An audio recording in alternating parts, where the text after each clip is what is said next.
my pleasure to welcome you to the first official episode of The Faith Edge. I am the founder and your host, Marisa Slayton, and I am so thrilled that you decided to tune in today.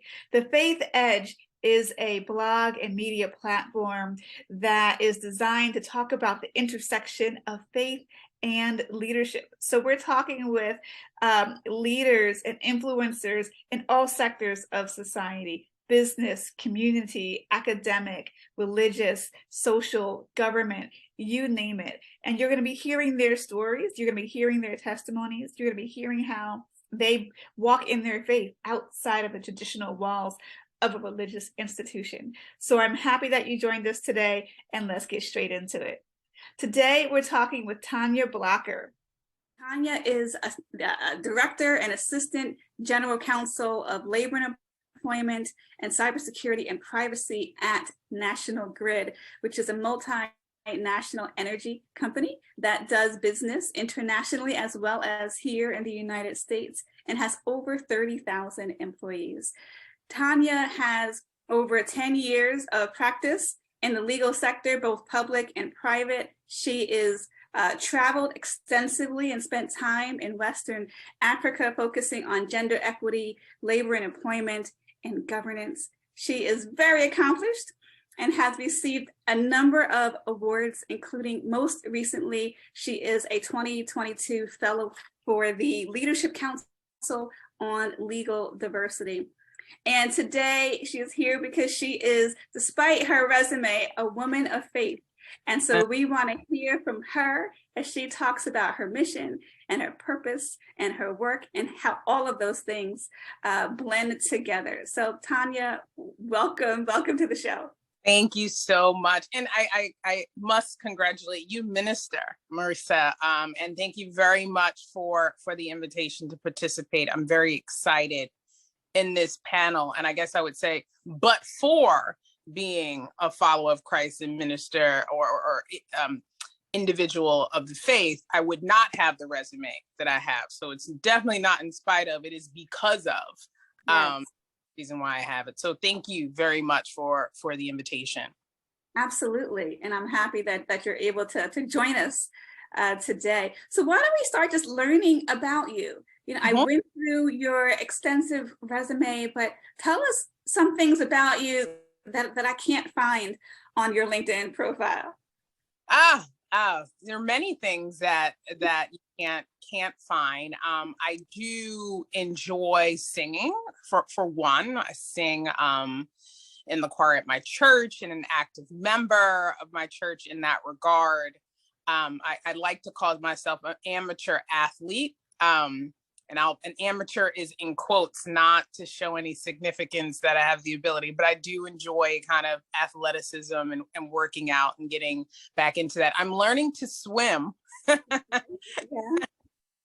which is, there's a level of discipline and perseverance that you need in order to develop the techniques to be a good swimmer that I'm starting to realize. So, it's just repurposing those applications into my everyday life. Leadership, which you won't get on my LinkedIn page. My first leadership opportunity was actually as a manager at McDonald's. Yeah. So we're going to be candid. I have to attribute a lot of my leadership skill set and prowess outside of kind of the religious realm to the skills and opportunities I learned as a manager at 16 of a very, very big McDonald's in Jamaica, Queens. So that you won't get from my resume. All right. Now, was that your first job? It was not. I actually started. Yes, that I would argue that is my official first job. I actually started at Taco Bell, but I probably should not have been working there because I was not of age and did not have the appropriate paperwork in order to do that. I just provided some support there. Let's say I interned there, and McDonald's was my first official job. Yes. Oh boy. Now you said that you are an amateur athlete. What kind of sports? So I dabbled in basketball for a bit, and enjoyed it. I did it as a younger person, and then also in my adult life as a part of a team for the New York City Law Department, and the reality is they just needed a woman on the team. So I said, "Oh, I played basketball previously, so I can try to support here." So hence the word amateur. I'm going to put that in bold letters, and not to suggest that I'm an expert in any of it, but I enjoy being active and doing things that are active and physically challenging. Yeah. No, that's awesome. And I think about swimming. I've tried myself. Not very good at it. I can float. I can do backstroke. Mm-hmm. I understand about the discipline that it takes to be good, swimming or any sport for that matter. Indeed. So tell me how you got into the law. Is this something that you always wanted to do, and what led you to a career in the public utility and energy space? So no to your first question. As a litigator, answer the question that's asked first, right? So no was the law an area that I wanted to delve into initially. It was not. I actually wanted to get into medicine, and then kind of shift it to legal based upon my majors in undergraduate in policy and politics and government.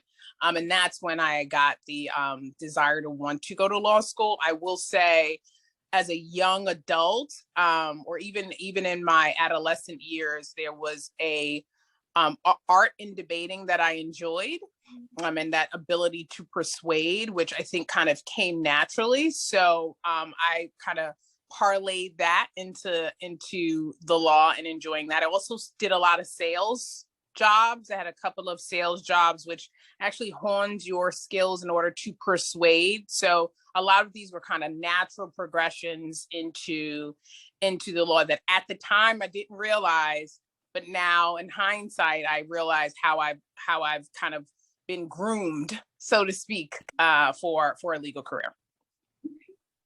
And then in the law, you've had a number of jobs in the law, right? You've worked in the public sector, you've worked for a big firm. Now you're trying to say resume is volatile, Marsha. Like I know, but it's diverse. That's what it is. That's right. It is. I think at the core, I'm a person that enjoys opportunities, right? And I think you have to be attentive to identifying, right, what it is that you're interested in and being ready to accept those opportunities as they come. I also enjoy learning. So a lot of that was a part of kind of who I was, my personality, and saying, okay, in the law, you try to find, your sweet spot, what you enjoy doing. And so a lot of my movement was geared towards finding and discovery of what I wanted to do, as well as kind of developing skill sets that I didn't even know that I had or necessarily needed. And the only way you can do that is by stretching yourself and taking opportunities. So I'll admit to the second part of your question, whether how did I end up in a utility? That was not the plan at all. That was absolutely one of those. This is an opportunity that it presented itself. I had two opportunities. One on continuing with litigation and being in court, which I enjoy and love and still identify as a litigator. Another one of going in-house. I said, I've already had that litigation track experience already. Going back to like wanting to develop and learn. I said, let's see what this opportunity affords me. I can always go back, right, to litigation. So that's how I ended up in an energy company. I did enjoy the fact that the company was kind of rooted in ethics, which aligns with another aspect of kind of my personality and my upbringing. So that's kind of what attracted me to that particular in-house company. And so far I've been enjoying the experience. Yeah. I like how you said that your career was a series of basically self-discovery. You were discovering new skill sets and new interests and finding some along the way. Are there certain, let's say, leadership qualities that you found that have really served you in your career? Yeah, I think one I would have to say is, and it's one that many people I think struggle with as well, and I do admittedly also, is that empathy and accountability. I think a lot of people think those are mutually exclusive, and they're not. and I think it's necessary in leadership to both be empathetic, but also hold individuals accountable. And, you know, everyone doesn't like kind of feedback that is not something that's, you know, praising them or, you know, adulations. But it is necessary in order for you to grow. You have to stretch yourself.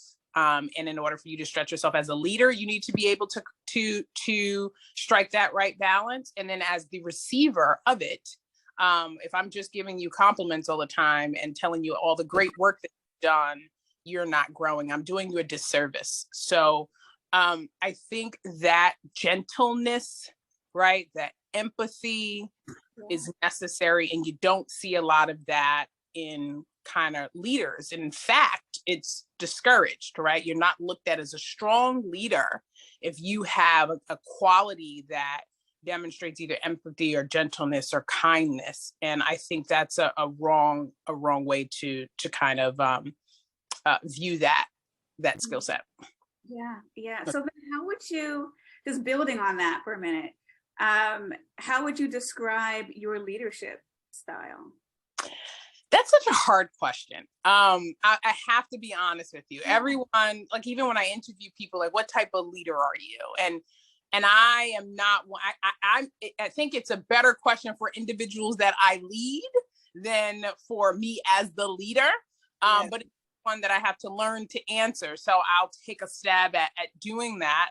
And it's just aligned with what I just said, right? I am an empathetic leader. I am a doer and not a talker, right? I like to demonstrate, to lead by example, lead by service, as opposed to just kind of describing what needs to be done or what it is I need to do. I think when it's demonstrated, it resonates with individuals more.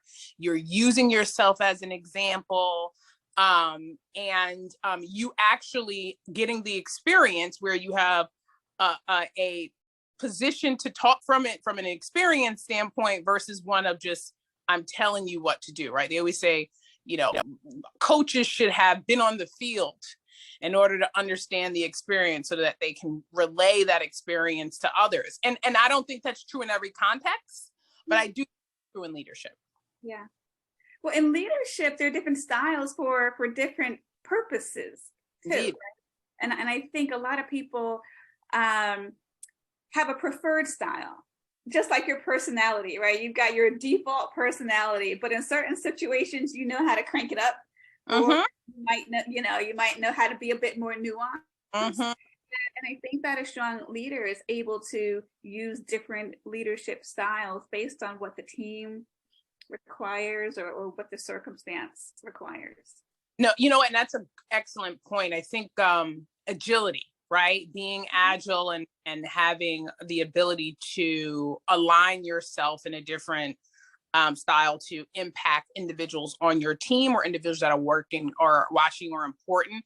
I think kind of though you have to have a bedrock, right? Because then there's this concept that I don't know who you are or what type of leader you are, because kind of you shift your leadership style depending upon who you lead. So I think from a foundational standpoint, what is your bedrock leadership style? And then I think you build on that based upon, right, the individuals that you are encountering, so that you can provide encouragement to them. And everybody receives encouragement in many different ways. And there's where agility comes in. That's where you need to be kind of have the ability to be receptive, to have discernment, and know when you need to act and when you need to kind of be quiet and watch and observe. Yeah. Now you've used a couple of words that have stood out to me. You've talked about like bedrock, empathy, discernment, service. Do these concepts sort of form your value system as a leader? Just being a woman of faith, maybe talk a little bit about how you bring your values to work with you every day, particularly in a corporate environment, right? Sure. Sure. Yeah, I think so. Where I have to start though is kind of my origins. I am a PK. I'm a preacher's kid, as they or a pastor's kid or a reverend's kid or an overseer's child. So there are certain kind of qualities that, are just ingrained in me seemingly, and in my siblings being right, a pastor's kid. So both my parents are actually reverends. And so they are both, by virtue of them being reverends, leaders. So we've seen the leadership throughout my adolescent life and even into my adulthood. So, those concepts that I'm speaking of, right, were first ingrained in me through my parents. And I think they have been indelible to me and how I then kind of provide that leadership. And from them, they got it from the word, right? So it goes back to kind of the foundational, the word of God, the Bible, and understanding and rooting yourself and being grounded in the word. So how does that, that's adolescence all the way to my adulthood, how do I apply that at work? It's an interesting application. There are times in which I will get an email or I need to provide correction to something, and I will consciously stop and think, how is my response to this going to be received? But more importantly, how is it going to demonstrate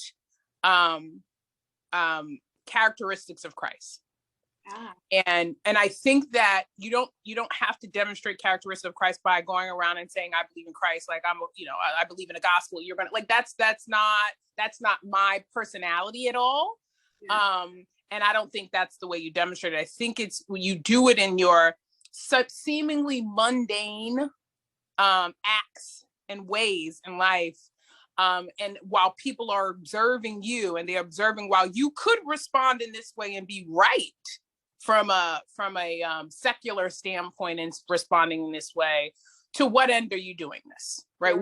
What end are you responding? And if there's a greater impact that you can have, then you should have it.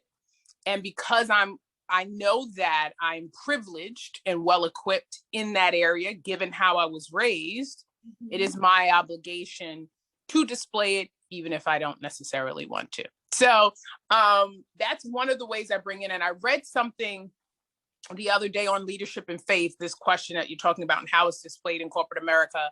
And it was so interesting. So I'll share it high level. It was a scenario in which a group or a team was working on a very important project or deal, and kind of the deal fell through with this team. And there was, you call it the blaming session, right? A lessons learned, a recap session, and we need to identify what happened. And there were two options that this individual that was writing this article offered. One option was to identify the specific individuals that kind of were the culprit for this failure in the deal. The other option was to sacrifice yourself, and not identify, but be the sacrifice for that instance, and say, while I am the sacrifice and did this is what we learned from this, and creating a culture where it's not a culture of him or her versus them, but a culture of us.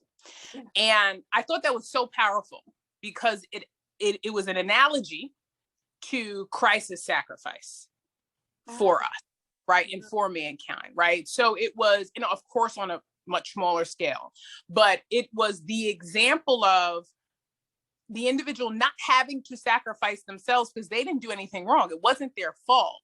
Yeah. But the impact of pointing out someone else not only hurts that person, but now all of the leadership around that person is stained. That person we know the corporate culture, right? That person cannot come out of that kind of having that perception or that brand. That person then kind of has to leave and go to another company. And then everyone else in the group, right? So the bystanders are in that group that are also observing what has happened. Now they're putting their guard up, and now everyone has a mentality of throw the person under the bus. Right. Whereby the other option is you sacrifice yourself. You say, well, you know what? We all played a part in, as a team, in contributing to the outcome of this particular deal. And as a result, we all take responsibility, but how can we as a group change that? What are the lessons we can learn from that without identifying a person? Then that creates a culture of inclusivity. That creates a culture of, if I make a mistake, I know I'm not going to be ostracized for it. Yeah. And now I'm even more determined to want to support that particular leader, but the bystanders see in the culture, if I was in that scenario, this person would support me in that culture too. So now it changes the entire culture of the team. What's the impact, right? And that is the impact. To what end are we doing it? It's that impact that's my desired result. And that's only because, right, God, God speaks to me and him shining through me again for me, for God to get the glory. It's not for my glory, right? I don't see the long-term impacts of the culture. I just see this person now not getting thrown under the bus. So I know that was long-winded, but I think it was an important kind of antidote that stood out to me. And now I try to align with as being a leader at this corporation. It sounds like a good example for demonstrating leadership courage. It sounds like an example for how do you build trust on your team and create room for folks to take risk and room for failure. Because like you were saying, and it resonated with me, that sometimes mistakes happen, sometimes it's something that could have been avoidable, but nobody wants to be thrown under the bus. No one wants to be needlessly overexposed. No one wants to be scapegoated. But they do want to feel that their leader has their back, their manager, supervisor, their executive structure, that they have their back, that they're going to protect them when it counts, that no one is going to be unnecessarily sacrificed, right? And I think all of those things demonstrate qualities and characteristics of strong leaders, and a sensitivity to the team culture and what they require in order to be successful, right? Because when the team is successful, and that includes the culture of the team and the morale of the team, right? The longevity. You don't want to have high turnover rates because people now feel a little bit uneasy about being able to make mistakes.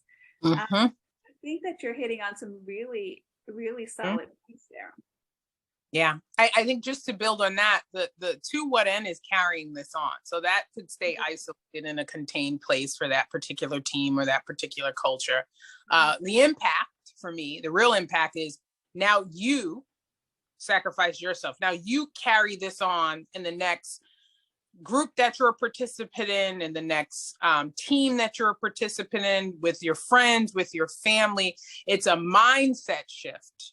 Yeah. And that is, for me, the important thing of demonstrating God's grace and mercy and his sacrifice without even saying it. So I think that builds on everything that you just laid out. Yeah, and it shows leadership as an example, because some people may not have seen that style of leadership. Some people may not know that you don't have to scapegoat someone, right? And if you can model that behavior, then it might be the very thing that one of your employees or someone who is observing situations says, oh, that's how you do it. Now I'm going to do it that way when it comes up in a different circumstance. Right. You exemplify grace, right? And empathy and balance in a situation. Right. No, I agree. I do, though, want, I'm often one that likes to be kind of very pragmatic in some of these approaches.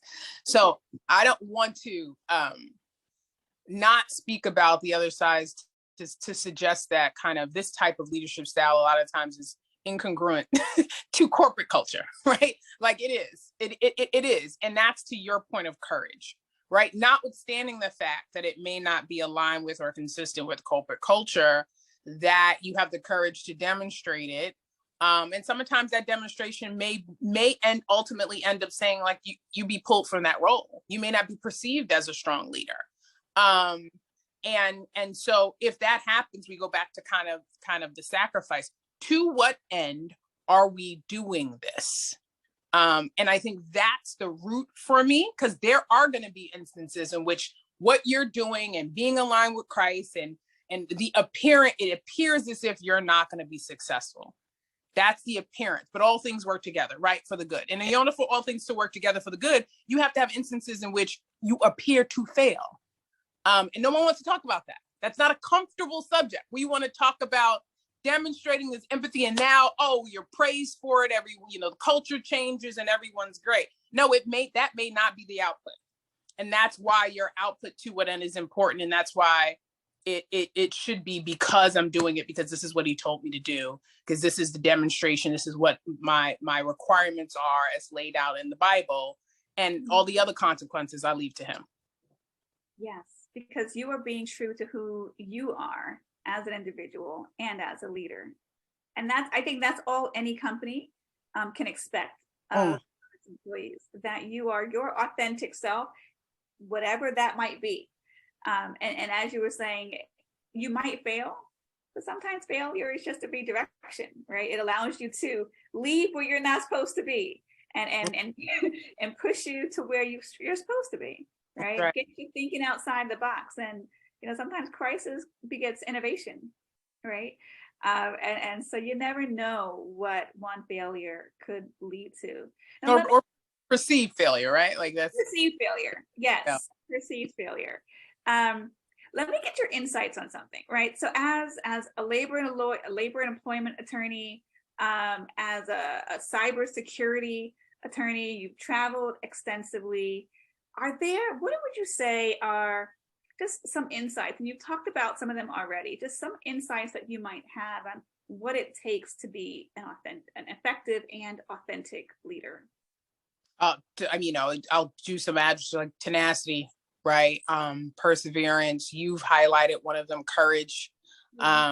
You have to understand that you won't always be motivated. Leadership is a lonely place sometimes.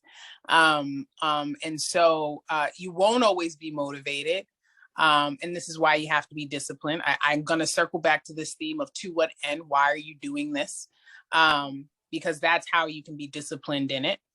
And there's discouragements, right? Like you can be, or I should say there are disappointments, right? And Charles Stanley often says disappointments are inevitable, but discouragement is a choice.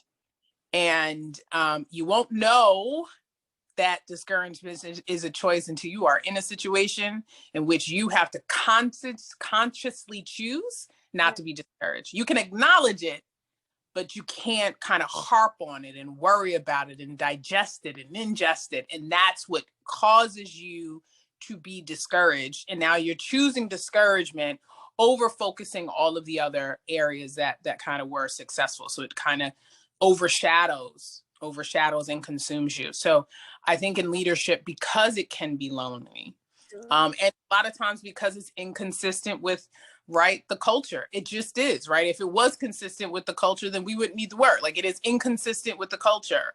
But that's even more reason why you need the to be disciplined. And of course, right, we would be remiss if we didn't note that a lot of this is the grace and mercy of Christ in getting us through it. I'm not foolish to think that I'm doing it in my own right. Is there a scripture that inspires you or that encourages you when you are feeling or tempted to feel discouraged, when you're just tired, right? You're just tired and you just need... there are several that I'll kind of go to and remember in my mind. And Jeremiah 29:11, right? I know the plan, or it's 29:11. I know the plan that I have for you, right? To prosper you and for a hope and a future. There is the other scripture that speaks to eyes have not seen, nor has it entered into the hearts of men what I have for those that trust me and believe and follow me. As the deer panteth forth the water, so my soul longeth after thee. Like some of those, the Psalms, And then some of the kind of Old Testament scriptures are definitely what I kind of root myself in and try to use and recite back to stay encouraged. And of course, everyone knows all things work together for the good, even if you just learned it from the Netflix special that is on Play 28, right? All things work together for the good to the but in a call to according to his purpose. So yeah, those are probably the ones that I constantly, even if I don't remember where it's coming from, site. And then I have a list in my phone of others that provide some encouragement and reminders. Oh, that's great. So you could just flip to them throughout the day if you need to. Always. But I think my challenge is hiding it, right? Like we're so dependent on technology. We're not using kind of our memory like we would have done prior to technology, where it would be like kind of rooted in your heart. So I don't need to look at it. I can just pull it out. I'm trying to get back to that, or at least to that point. But in the interim, yes, I look to the scripture that's in my iPhone notes. Yeah. iPhone notes is the goal of mine. iPhone notes. Oh boy. Oh, that's wonderful. That's awesome. And I think it counts, right? I say it doesn't matter how you're getting it. If you've got the scripture, then it counts. That's right. So this has been a wonderful conversation. I'm going to just ask you one more. Okay. And this is, I'm going to call it our leader to leader question, right? So as a leader, if you are thinking about other leaders, and if you had to challenge other leaders of today to achieve greater impact in their spheres of influence, what is one question that you would want them to answer, and why? I think more for my it is going to seem trite, but why? Like why are you trying to have, again, to what end? What are you attempting to accomplish in having that impact? What is your ultimate goal in having that impact? And once you can articulate that, then we can unpack how you accomplish it. And quite frankly, whether it is something that you, whether your intent aligns with how it's being kind of delivered and received, right? We all, Mary talks about the word you are, you'll be judged or reviewed by the seeds, right? By your seeds, what it is what's the fruit that you are bearing out as a result of your purpose or your action on this earth. And I think that the why behind it is quite important to me, because many people have different whys, right? There's going to be different responses to the why. And I'm not saying one is right or one is wrong, but to think that we have a different why, but the ultimate outcome is going to be the same, the ultimate impact is going to be the same, I don't think that is prudent.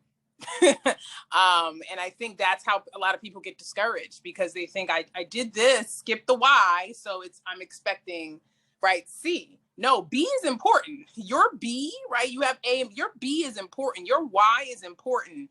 And ultimately the outcome and the impact. Because if that's rooted, regardless of what the impact is, you'll still feel fulfilled if that's your why. I love it. It's wisdom. You're just dropping seeds.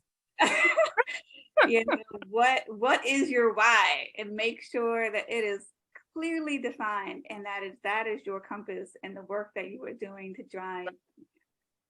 Yep. And I'll just say, and rooted in the word, right? Like that, because you're 50-50 if it's not, right? You're 50-50. The consequences you can't leave to God if it's not rooted in the word. If you're rooting in self-confidence and self-sufficiency, and it may be successful, but it's a 50-50 shot.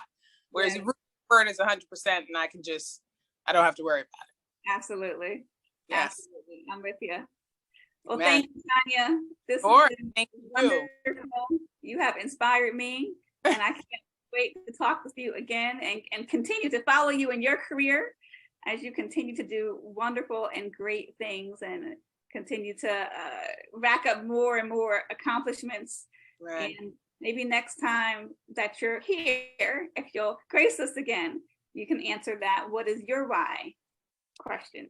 Absolutely, absolutely. And I thank you, Minister Mercer, for the invitation, and I will continue to follow you as well. You are definitely a dynamic leader in the faith, and in the secular, as they say, as they say, the old saints, the secular, but in the corporate world. So thank you for all of your leadership and for this invitation.